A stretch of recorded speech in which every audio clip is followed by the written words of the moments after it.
বন্ধুগণ, কবিরাজি কিতাব, কবিরাজের কাছে যখন আপনি যাবেন, কবিরাজ টাকা পয়সা নিবে, নিয়ে আপনাকে প্রথমে বলক মারবে, অথবা আপনাকে বিভিন্ন কিছু তাল বাহানা দেখাবে।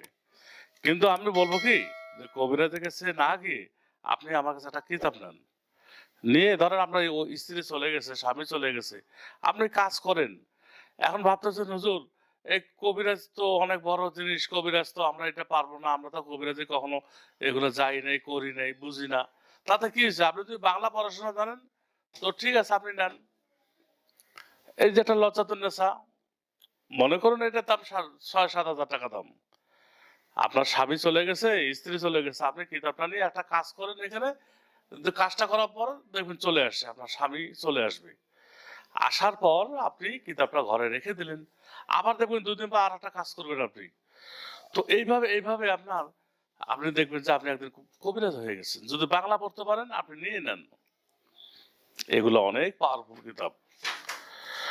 আমি বাংলাদেশে আমি দেখছি যে কবিরাজের কাছে কম কিতাব বিক্রি করি, আর কবিরাজ আমার কাছে কিতাব নিয়ে কখনো সফলতা অর্জন করতে পারে নাই। কেন পারে নাই? এরা জানেন কি করে? একটা কিতাবের দাম যদি 10,000 হয়, তখন বলে হুজুর এটা আমি 6,000 টাকা দেবো। অন্য চ্যানেলে ফোন দিয়েছিলাম, 6,000 বলছে। আমি বলছি দেখেন 10,000 টাকা লাগবে, নিলেও 10,000, না নিলেও 10,000। অন্য চ্যানেল 6,000 বলছে, আপনি তাড়াতাড়ি নেন, নিয়ে ঘরে জমা করে রাখেন, কারণ ওটা তো কবে দিবে ভাই। এই কিতাবের সাথে যেমন চাই যে দেখুন, চান্ডালে হার একটা ফিরে আছে, এই হার আপনি কোথাও টাকা দিয়ে পাবেন না।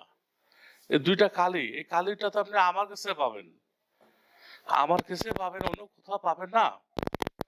এই কালি 2টার দাম 2,000 টাকা। এই যে কাগজ, এই যে দেখুন, এই কাগজটা আপনি আপনি খোঁজেন বাংলাদেশে, যদি আপনি পান, পাবেন না কোথাও।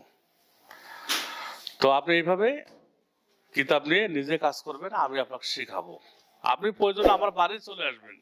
আসে তো, আমার বাড়িতে অনেক মানুষ আছে, অনেক আসে, যারা মহিলা মানুষ তাদেরকে আমার বাড়িতে নেই, যারা পুরুষ মানুষ ওদেরকে আমি অন্য জায়গায় নেই, ক্লাস যেখানে ক্লাস করি, আমার যে স্কুল আছে আমি ওখানে ওদের করাই আমি, ইনশাল্লাহ। বন্ধুগণ, আজকে পর্যন্ত ভালো থাকবেন, কুরিয়ার সার্ভিসে দিতে পারবেন, আর একটি লাইক দিবেন। অমা তৌফিক ইল্লা বিল্লাহ।